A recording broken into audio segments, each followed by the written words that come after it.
Well, good morning, everybody, and welcome to GIRO 2020. I'm Kat Drummond, Chair of the GI Lifelong Learning Committee and partner in LCP's insurance consulting practice, and I'm so excited to be able to be kicking off this year's virtual conference. It's fantastic to see how many of you are joining this session, both from the UK and also many other countries across the world. I think we had about more than 300 people registered for this session, so it's great to see so many of you on the call. Hopefully you've had a chance to view my opening address, which is currently on the IFoA's website and with a link to it in the joining instructions that you should have all now received. So I won't go over that detail in content here, but I did want to just flag a couple of things before we kick off proceedings. The first one is please do give feedback during the sessions themselves and also at the end of the conference when you'll get an email survey to respond to. It really does help us shape your conferences going forwards, so please engage with that. And from me, a huge thanks to everyone who has helped get this year's GIRO off the ground and up and running. I won't deny that it's been hard work, but it's also been really rewarding. And I hope that you'll enjoy and also learn from the sessions that we've put together for you this year. So on to the first session, which is a two-hander in-conversation event with the IFoA's President Suee Chieh and CEO Stephen Mann, and which is being facilitated by Annette Spencer. And a bit about those taking part now. So President Suee Chieh began his presidency earlier this year and has already been making his mark on the profession and on social media by being plain-talking, forward-looking, and with a real vision for our profession for future generations. He graduated from the London School of Economics and then worked for the Prudential for around 20 years, first in London and then in Malaysia and Singapore. After that, he worked for 6 years in the world of psychology to pursue his interest and passion on this subject before returning to insurance as CEO of NTUC Income and then the NTUC Enterprise Group as a whole. He was elected to the IFoA's Council in 2017 and then joined the presidential team last year. Stephen Mann originally qualified as a lawyer and has worked extensively with the actuarial community throughout a career in financial services. He's been a board director of the Aviva Life businesses, where he was responsible for strategy, business services, and also major capital projects. He more recently served as CEO at the Police Mutual Group, and he is also a trustee of the Police Arboretum Memorial Trust. He joined the IFoA as Chief Exec earlier this year in January.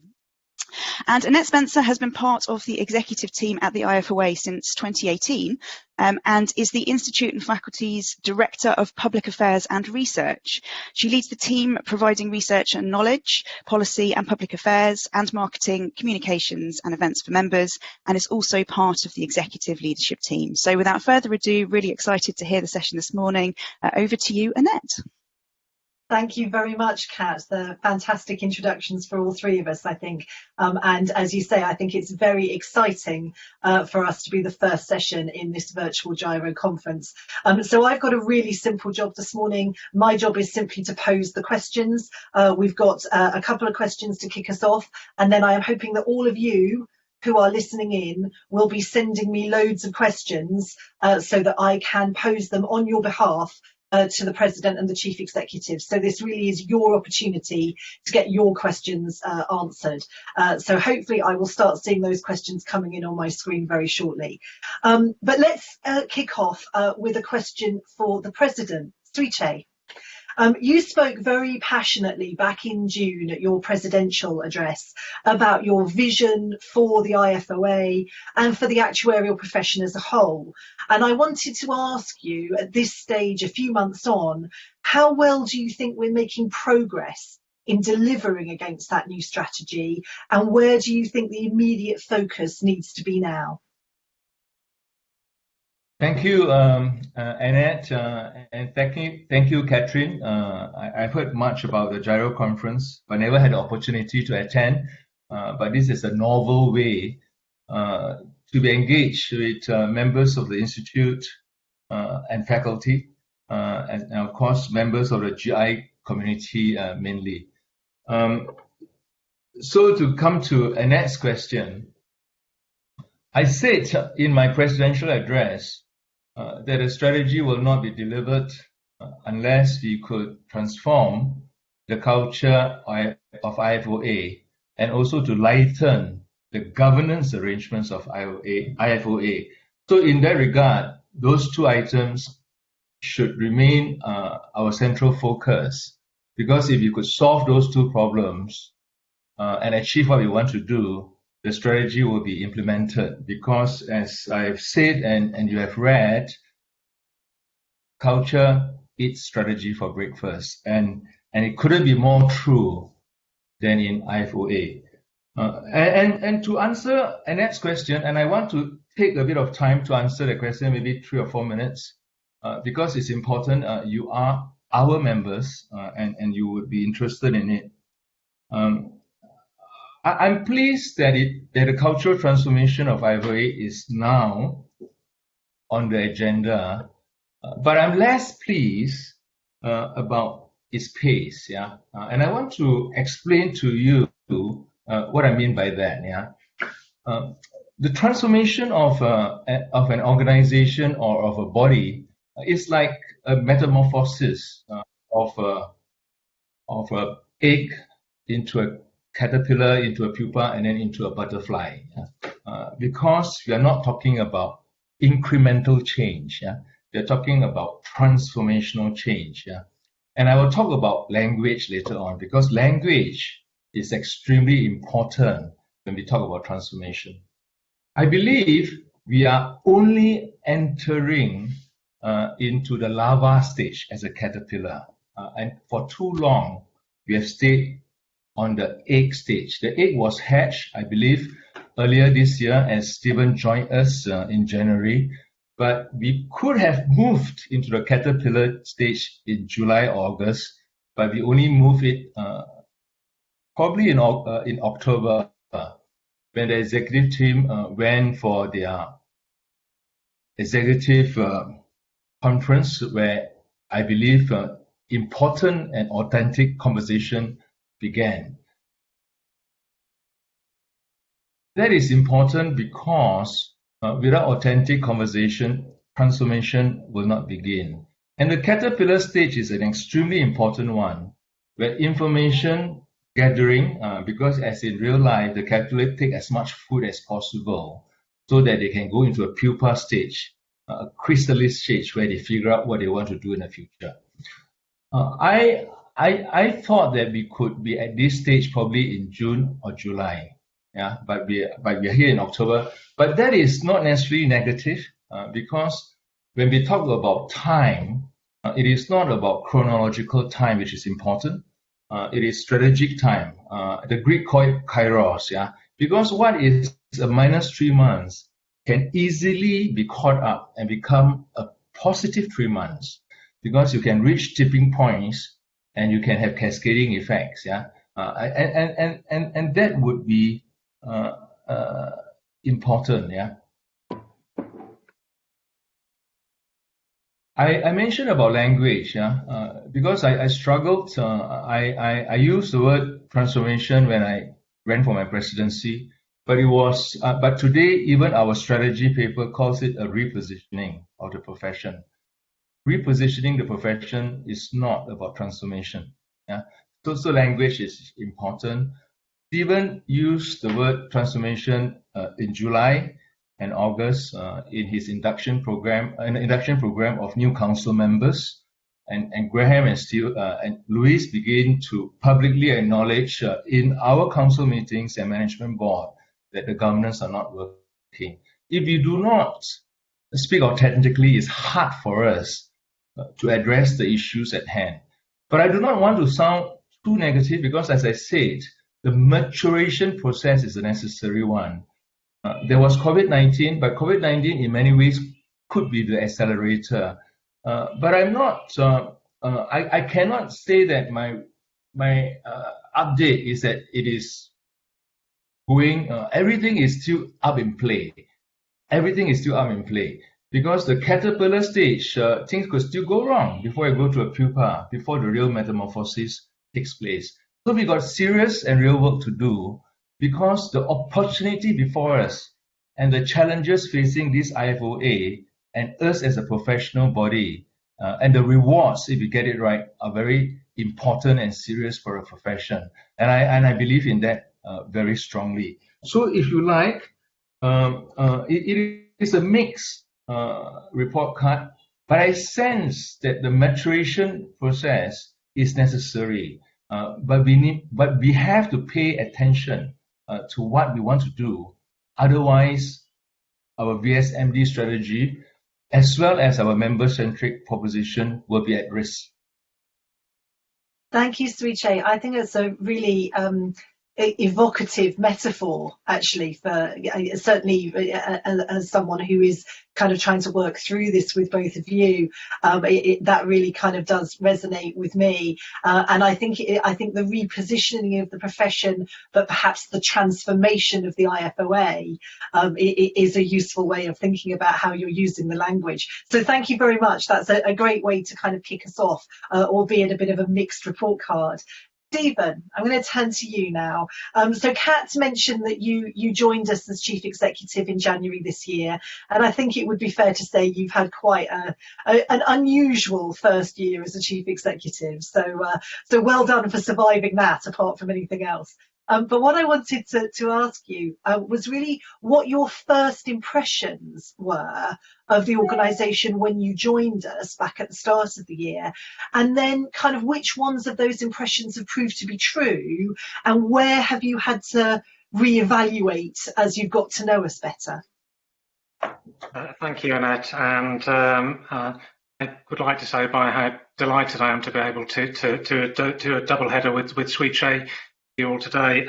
It's just over a year since the interview panel were drawing their conclusions to a close, and you can imagine that there were plenty of impressions given about IFoA. So I was mightily relieved when I stepped into the offices at the beginning of January that the impression I've been given as part of the interview process, was pretty bang on. I think it's fair to say that from an IFoA perspective, up until sort of last year, there'd not been much change. That's perhaps because they hadn't necessarily felt the need to be changed. The organisation had been pretty stable. Business plans were sort of substantially met. But sort of the preceding sort of 12 or so months had been a little bit difficult. I think when you have a new strategy, it's hard to interpret that as something other than a sort of implicit criticism of a lack of progress that had been made, a change of CEO, which no matter how well Derek had done, is always unstable or destabilising for an organisation. And the business plan had not been met for the first time in many years. And for me, there also felt to be a lack of connectivity between my colleagues, the management board and council. And I think that was playing out a little bit in some of the low engagement scores that we saw when we arrived. And a lot of you, I know where many of the delegates work, will recognise a lot of the cultural paradoxes you see in organisations. So people were very busy, but they found it hard to get things done. It's evident to me that people care for our membership hugely. That's not quite the same as having a deeply member-centric organisation.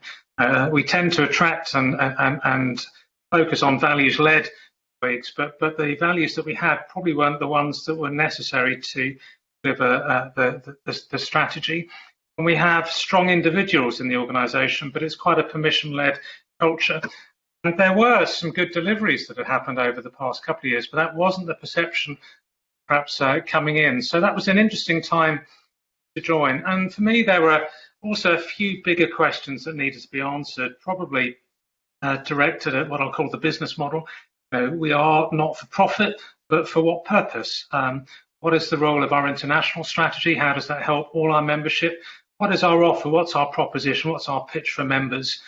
And sort of a wider sense about why is there no real engagement with employers, and why are some of our most senior actuaries feeling a little bit disengaged? And I think for me, it probably wasn't the year I had in mind, Annette. The first 2 months, my job was sort of to write up the strategy and to put it into business plans. It did enable me to create an integrated whole because the organisation was quite siloed.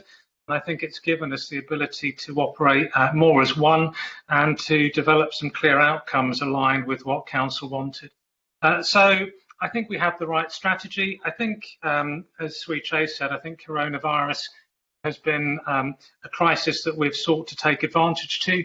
It has enabled us to accelerate elements of that strategy, to seek a little bit less permission and to address some of the paradoxes that I've just described earlier. So I guess I'm pleased with the speed of response. We have had to be a little bit brave. We are seeking, however, to do an operational, a cultural transformation in the middle of a global pandemic.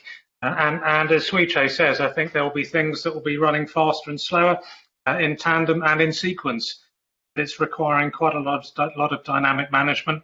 I'm confident that we are moving in the right direction. For me, I think the question is, what have I had to reevaluate? Well, I think the strategy's proven to be correct. As Mike Tyson says, everyone has a plan until they get punched on the nose. I think we have been punched on the nose with coronavirus, and the strategy has stood up intact. I think what we have had to do is to focus on the areas where we can make fastest progress and get the biggest amounts of cut through.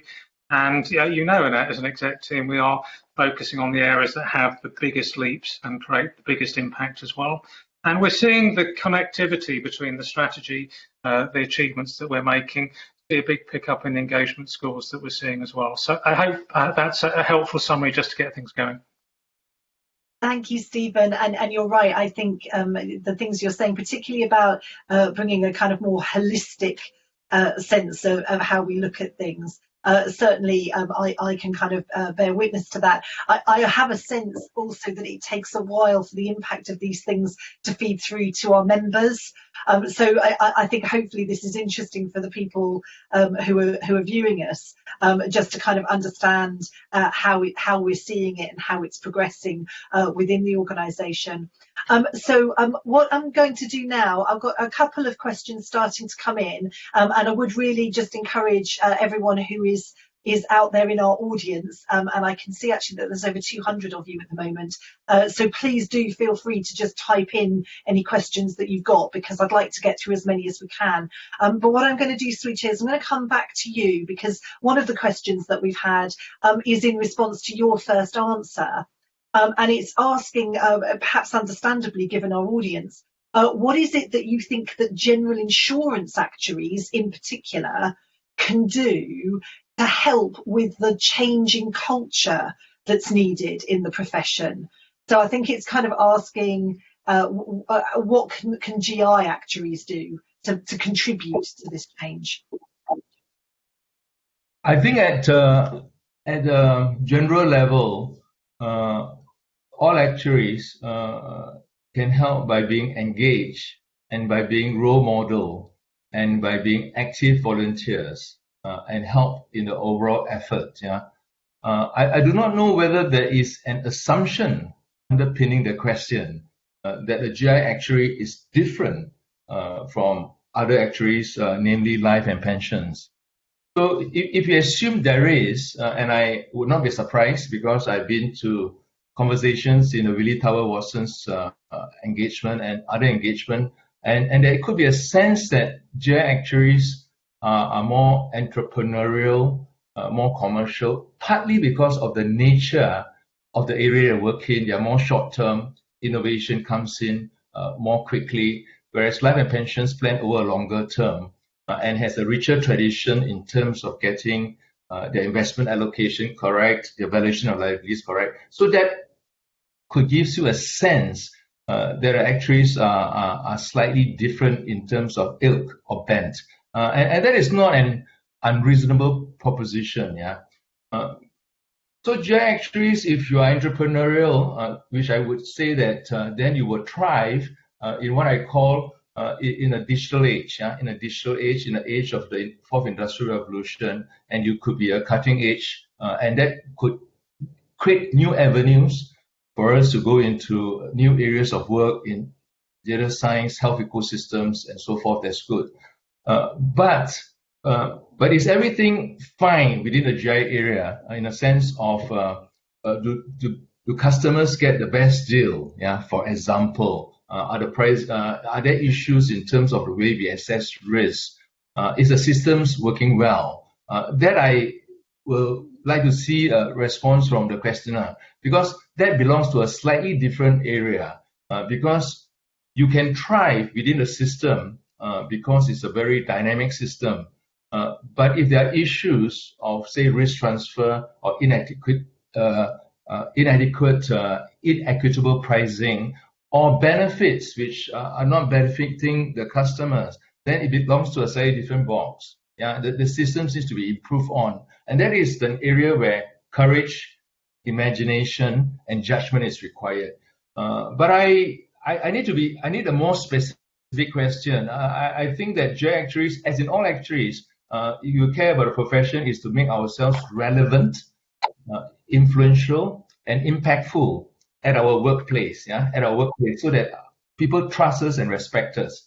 But also in the industry and in the society we live, right? Because this profession have a public interest responsibility. It is not just about us perpetuating, rewarding careers, although that is important and there's nothing wrong with that.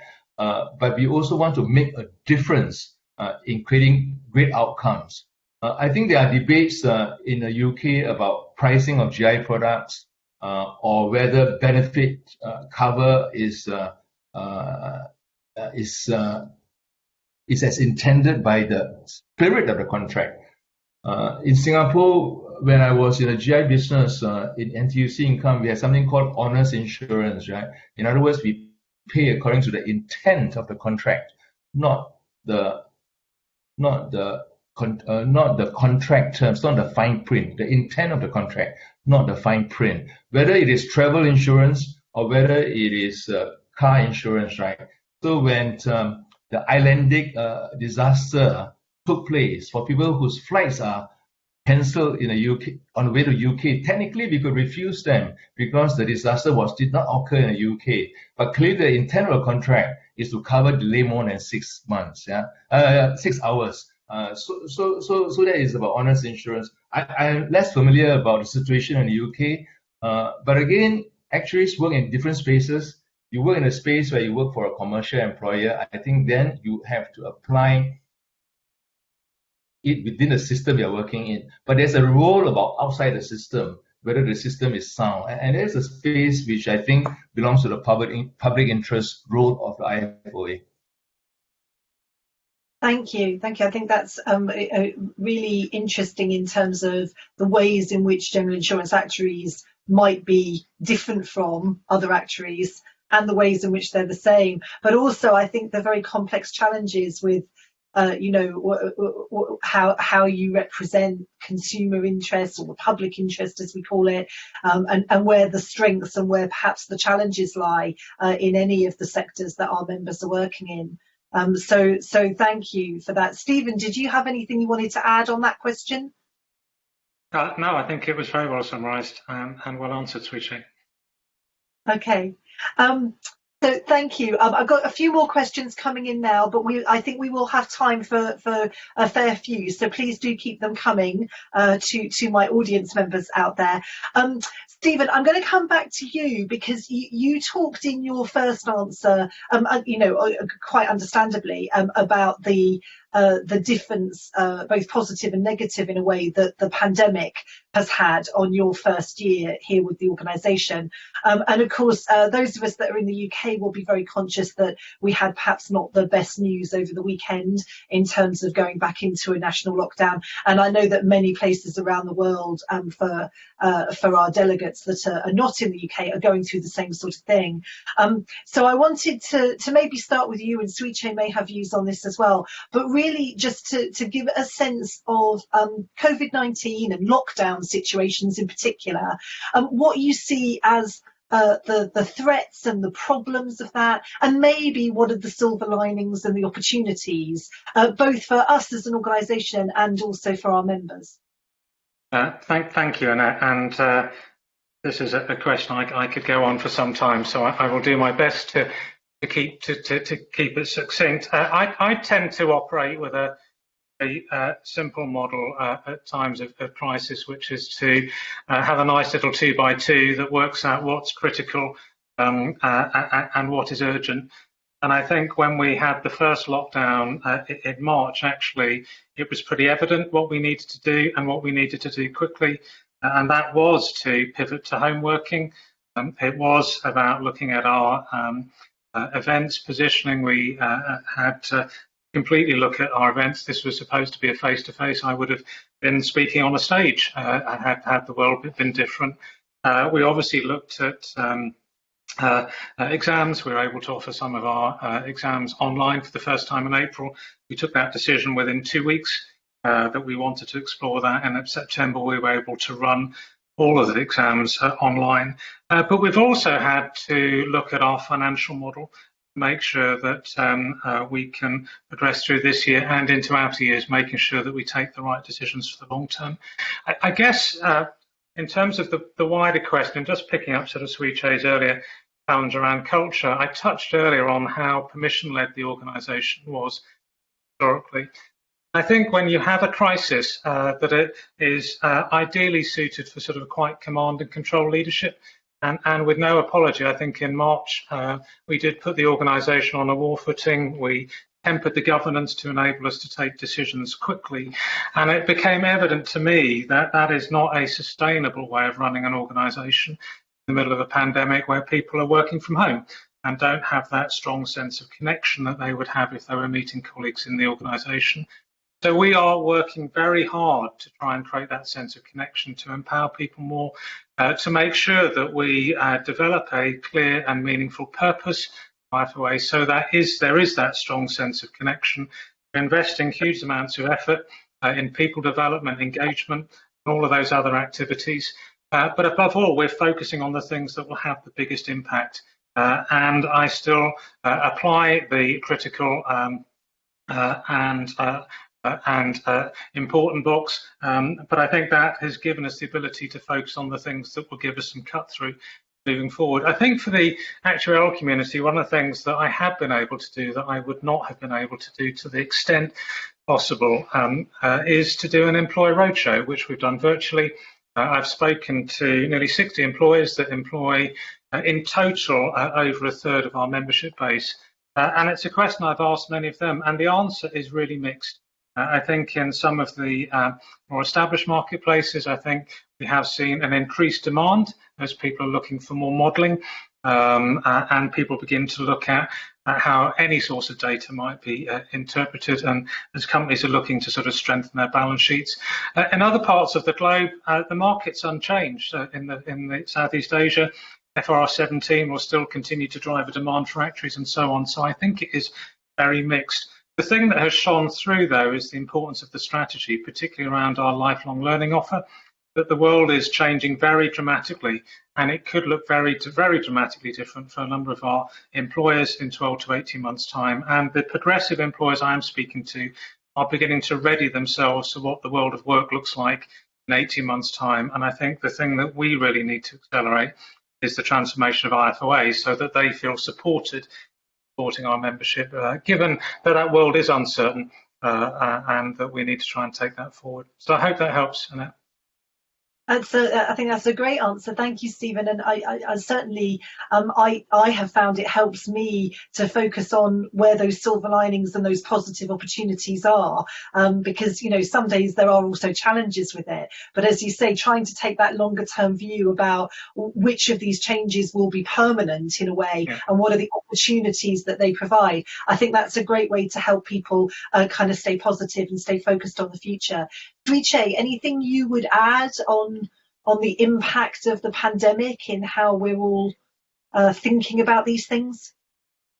Yes, I do. Yeah, I want to reflect on a conversation I had with Stephen maybe 2 or 3 weeks ago, and it was a very personal conversation about, and it's not about IFoA in itself, but rather on employees and of course on members as well, because it's not an issue we talk too often or publicly about there must be huge personal costs, emotional costs, mental costs, and financial costs for those who are more vulnerable. Yeah, so and of course it will impact what they bring to the table or to the organization. Yeah, so I think that cannot be underestimated. I have a feeling that maybe many of us who are engaged this evening or this morning maybe more resilient or have more buffers. Yeah. Coming to IFoA, and of course this is a strange role. I could well be a president who have never chaired a council meeting in person, or be in UK for the entire 12 months. I could well be, but I'm not betting on that. But I think that it is extraordinary. I think there's no other word for it. We are familiar with the word VUCA, volatility, uncertainty, complexity, and ambiguity, and we read about it in published literature by McKinsey, Bain, and all that. But we had never felt it, a global VUCA, which uprooted things which we ordinarily would assume to take place. Yeah, and for me, it has been a big plus sign, because there are a lot of upside, because I think I spoke to more people in the last 8 months than I would have done had I been going to UK every month, in UK and outside UK. And also a period of reflection about what a profession is about. And I want to use two words. One is reflection, and the other one is on reflexivity. Reflection, partly because of the uncertainty. The uncertainty which we see is not just about morbidity and death rates, right? Because COVID-19 unmasked all the fault lines underpinning our society, whether it's health security, low wages of cashiers and nurses, who are the most important people in this time, compared to people who are hugely rewarded, but they are the most critical people. Black Lives Matter, and of course the climate crisis, loss in biodiversity, and all these areas are areas about sustainability. Yeah, and we go about in our world being risk managers, risk professionals, advising our clients and institutions how to have sustainable systems. Yeah, we cannot be sustainable because of the accuracy of our risk models. Yeah, because the uncertainty rests outside our risk models. Yeah, because we are not in Gaussian risk models. We are in a world of uncertainty where it cannot be captured, and everything is interlinked. And that goes to our public interest role, because we have the capability. And if you think about it, and I was reflecting on it partly because of the couple of articles I needed to write, and that was the genesis of our profession. 300 to 400 years ago, Pierre Fermat and Blaise Pascal, Edmund Halley, James Dobson were pondering into the world of uncertainty and unknown, and they came out with chance, the uncertainty about the span of life, the probability of morbidity, and they create practical solutions for it. For the last 20 years, our profession has been too much looking downwards to get more accurate and more consistent within the system. But our energies must now look at whether the systems themselves needs fundamental reappraisal, because the problems we are seeing today is systemic. It's not systematic. Yeah. So a systemic approach is necessary. I hope you don't mind if I just go on to reflexivity, partly because the strategy which we have before us today was dynamic. The part on public interest grew very richly when the pandemic came in February and March. It came in and it grew richly, and it was actually inserted, the one on courage and judgment. Because what is happening now, the strategy does set out our plans, but our journey also fit into the strategy. So a rather reflexive approach is required.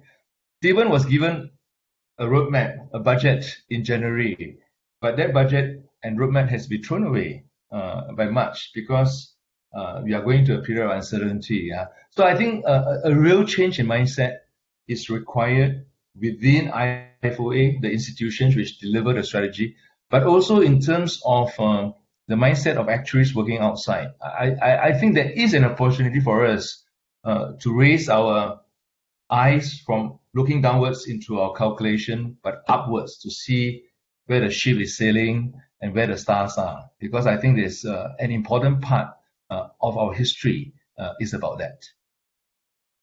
Thank you. I think that's an interesting observation that that maybe as a profession we've been looking inwards, and that actually what this year has done is in a way force all of us to look more outwardly, but that in itself will help with the kind of culture change and the mindset change that you've talked about as part of the strategy.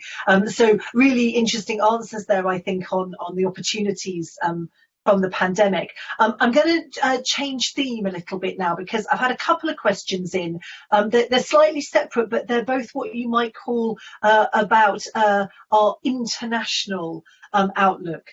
So I'm going to group them together, and maybe both of you can kind of give me an answer on these. So one question is saying, obviously over recent years there was quite a big expansion of the IFoA internationally, and of course in Chieh here we have an international president. And the question is asking, do we think that has potentially left the kind of core UK actuaries a little bit disenfranchised? So it's kind of interesting question there. And then another sort of foreign affairs question, but basically asking about Brexit, and saying, obviously, with Brexit around the corner and the fact that the UK won't be part of EIOPA anymore, what do you see as the impacts for the insurance industry once we get to January, I suppose? So kind of a bit of a double header there. I'm trying to think who to go to first. Chieh, I might ask you to kick off, and then Stephen, you might want to kind of add in your thoughts from the executive perspective. I believe IFoA has a lot to offer to the rest of the world, and we should, and being international will make us more sustainable and create choice and diversity for our members and create opportunities without doubt. But that is not mutually exclusive with the point about UK disenfranchisement. I think we could do better, and it's very easy to say, but I think we could do better to engage our members in the UK and elsewhere. And I think that there could be a fair point in the question because IFoA when I joined in 2017, I was away for 23 years, as I said in my presidential address, from 1994 to 2017, for 23 years. I was not active, I was doing other things, but I came back.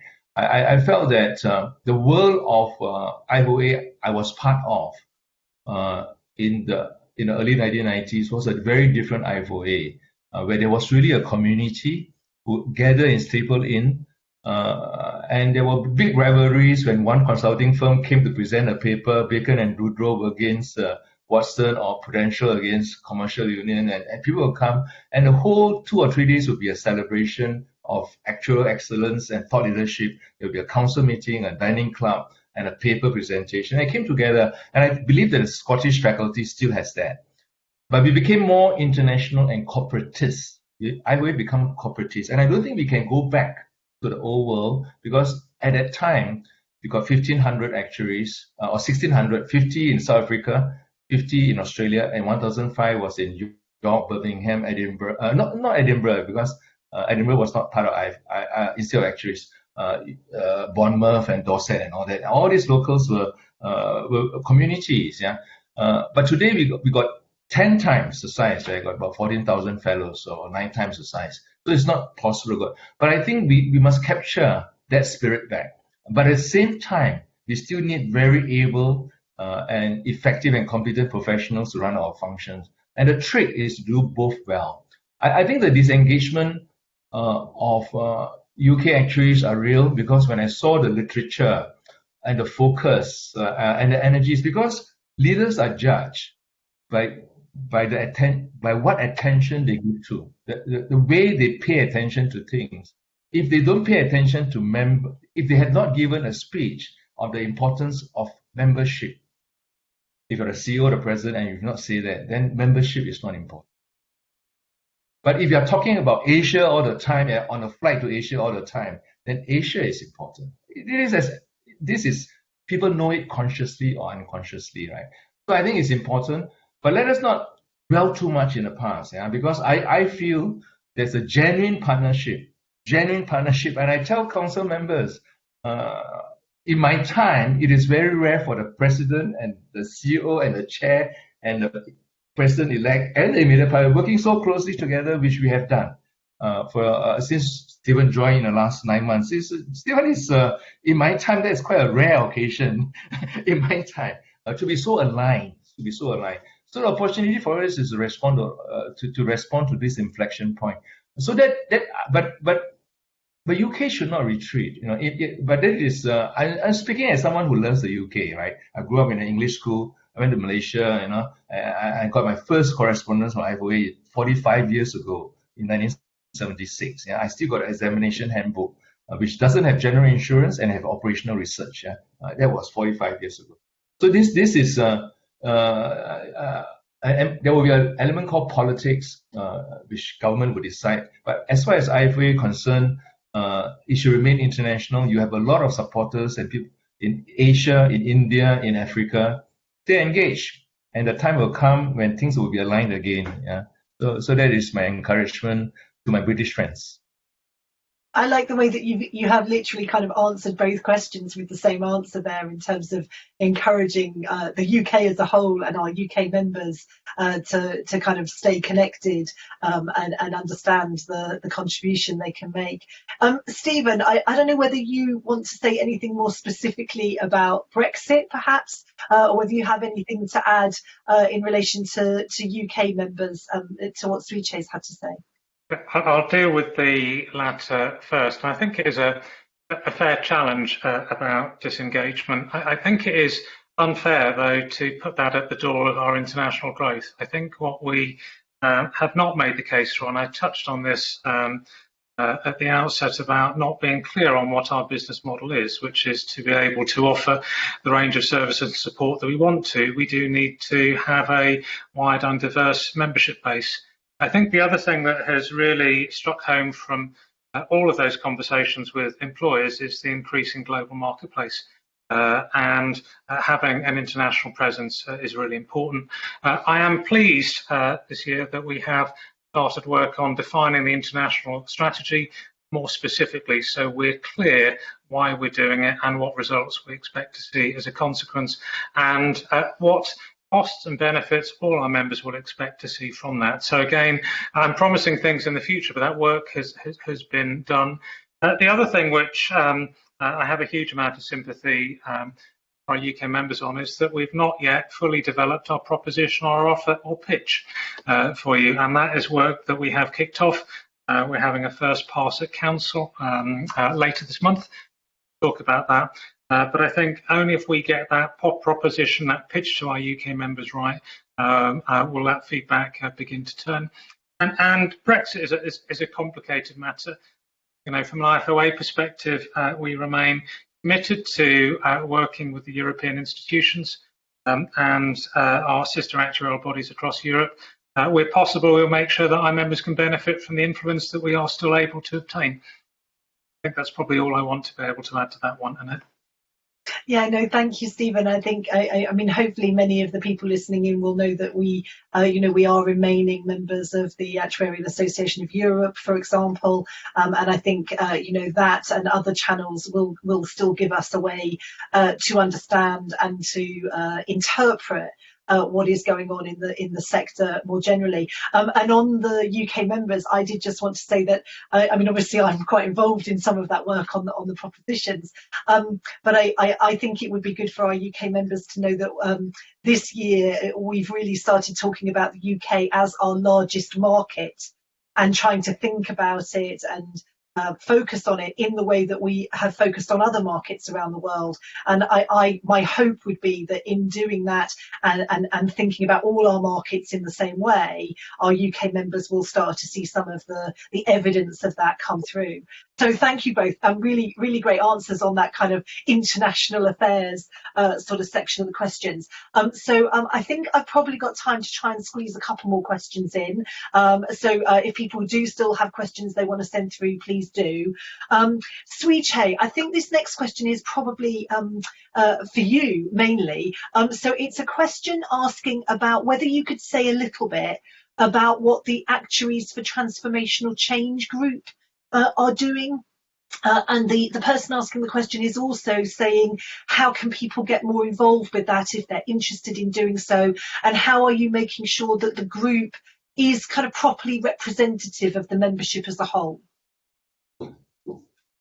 There was the Actuaries Transformation Group came together, if you like a luncheon club or dining club. It is a tribe of people, of like-minded people. It does not pretend to represent the IFoA as a representative group. It's people who came together because they have synergy and they have common interests, but still within diverse views.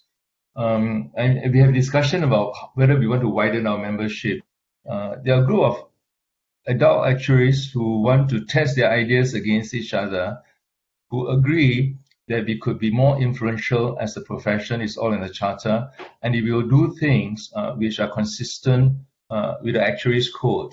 And in the last 10 days, we did have quite a few, 3 or 4 approaches of people who want to join us, but we felt that we want to keep the group small, and that if we admit new members, we want to have greater diversity, greater diversity in that group. But it's a group which can be set up by anybody. It is not anyone can set up a group. Whether the question is that whether you are influential and purposeful. I had a reason to do that as the president-elect because I drew inspiration from the Actuaries response group for COVID-19. My motivation for doing that is manifold. Partly I wanted to learn, and it was fortuitous. I met Stuart and Matthew and a group of others. And the other things is I knew that IFoA would find it more difficult to respond so quickly for all the good reasons we have. And currently they're coming out with a lot of very learned papers, but they are slightly different. But I felt that it's a space where we can occupy. And I was determined. I'm no longer active in that group, although I still get all the stuff, that they should do us proud. As actuaries, Stuart represent the profession as more or less favorite actuary on BBC television. Nobody asked whether he's inside or outside. But who is inside or outside is the figment of our imagination. We got to be more generous to include, to enlarge our umbrella and our shade. All our members are actuaries. All our members are actuaries. But of course, there are formal roles in which we express policies, and that has to be agreed by the governance of IFoA, and that was never in doubt. These are a group of actuaries who behave responsibly and go up. On the Actuaries for Transformational Change, it really gathered momentum when COVID-19 came in, because all the issues we were interested in about sustainability, about new economics, because neoclassical economics and mark-to-market accounting produce effects which are sometimes unintended. And that came out in the lecture with Elroy Dimson, right, about all the decisions he made for the US endowment funds were decisions which with profits funds or a pension scheme will find it hard to make unless there is investment-linked products, in which case we pass all the risks to the policyholders, which actually is a problem raised by my predecessor, John Taylor, in the Great Risk Transfer. So you can see all these issues, right? We can stay silent, but we are not pretending that we have the answers, but we are saying that we have to stand out and be counted and contribute to the debate in the UK and elsewhere. I think as a profession, we have retreated, and this is a reflection on the conversations I had with at least 30 or 40 fairly senior people in the UK and elsewhere, partly because of the Morris Review, and we are on a back foot. But I think the time has come for us to be a bit braver, especially in the context of the current uncertainty. So we were interested in sustainability, which is about climate risk, which has now been fully endorsed by the Council. The second one was on the shortcomings of neoclassical economics and the alternative of complexity economics and narrative economics, by which we are not experts, but we have an interest. And the last one is on systems thinking, because if you look at our values of accuracy and curiosity, they're extremely good in working within a prescribed system to make it better, to make it function better, and to make it more consistent, and to make it more persistent. And an attitude of conservatism is right, because you are giving advice for pricing and reserve. But if your problem is not within a system, it's the system itself is a problem, then accuracy and cautiousness are not going to help you. What you need is courage and imagination, but with a very good dose of judgment, because it's not just wild imagination and wild courage, but with judgment. And judgment was at the foundation of our profession in the decades gone by. When the appointed actuary role was in place in the 50s to the 80s, and I'm not about to defend that generation because they also made mistakes, right? But we were good in judgment, because judgment is really important when we are linked, when we are addressing issues relating to uncertainty, which is what we are. But out of uncertainty, there's a small box, which is about risk and probability distribution, and we are good at that. But most of the risk and uncertainty we see cannot be captured by the kind of risk models we have. We have to go into the area of uncertainty and the application of judgment and narratives, and that has come to the foreground, led by people like Mervyn King, who is the chairman of the Bank of England, very respectable Paul Schiller, and so forth, right? I think we are at an inflection point, not just for the profession, but for the world, yeah? So the question is that whether we want to be the arena and be a player. And I think that IFoA have to be a player. Yeah. That's really fascinating, and I know that you touched there as well on a number of themes that are starting to come through in the work that you're leading, in a sense, on thought leadership for the profession and for the IFoA. So I think that's really interesting. Just on the Actuaries for Transformational Change, I'm going to add a little practical piece of guidance for the delegates, which is that I know from following a lot of what they do on social media that the ATC are very open to anybody engaging with them through their platforms and debating and discussing the kinds of papers that they're publishing. So, we've heard what Chieh said about kind of how the group itself is working, but I would encourage any of you who think you have something to say to them to feel free to engage with them on social media. I'm sure they would welcome that. And Chieh is nodding to that effect. Right, I think I have time for one last kind of short, sharp question. So my question, and this is kind of for both of you, and I think I might ask Stephen first on this one, just to put him a little bit on the spot. So the question is really a little bit about how you are working together. So in this last hour, you've talked a lot about the progress we need to make on the strategy and the culture change, and lots of change in terms of looking outwards and transforming the organisation. But this really, in some ways, hinges on how you two work together. So I'd like to ask Stephen, just like give me 30 seconds on how you're working with the president, and then Chieh, I'm going to ask you the same, 30 seconds on how you're working with Stephen. Well, there's the boring practicalities that we meet regularly and that we have discussions on all of these things. The most important thing is the shared philosophy that we have. And I have got the deepest respect for the profession. When I joined Norwich Union back in the mid-90s, actuaries were in all of the most senior roles. And I have a deep-seated worry that without transformation, whatever that means, that actuaries will become a special interest group rather than a sort of worldwide, really meaningful and influential profession. And what I really like about working with Chieh is that we feed off each other. We both want the same outcome, but we will sometimes have some different views on the best way of doing it. That does mean that when we have those discussions, we end up with hopefully the best way of taking it forward. So I think shared philosophy, being having firm views but lightly held, and judging us ultimately by the results that we achieve.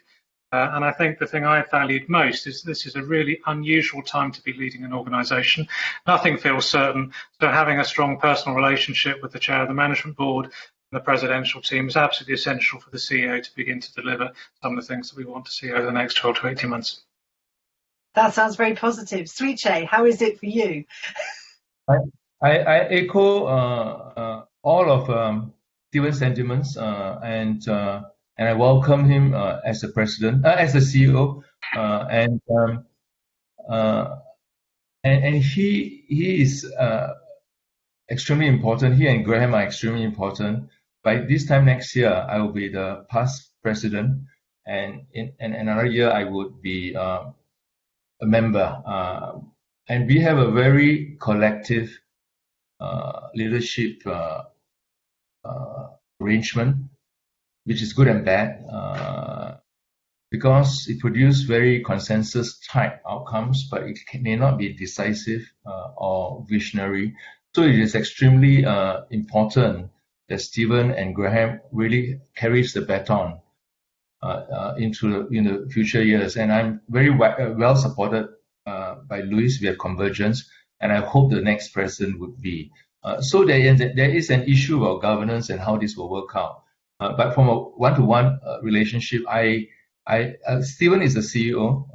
Ultimately, he marshals the resources. I'm the chair of the council, and for me, my role is one of a steward on behalf of the membership for the year I'm the chair, and I intend to pass that stewardship to Louis at the end of 12 months, hopefully in an organization which is much better off than 12 months previously. But clearly, all the things we wanted to do cannot be done in 1 year. So it is really important we have the right people in the right place and allow things to mature at the right pace.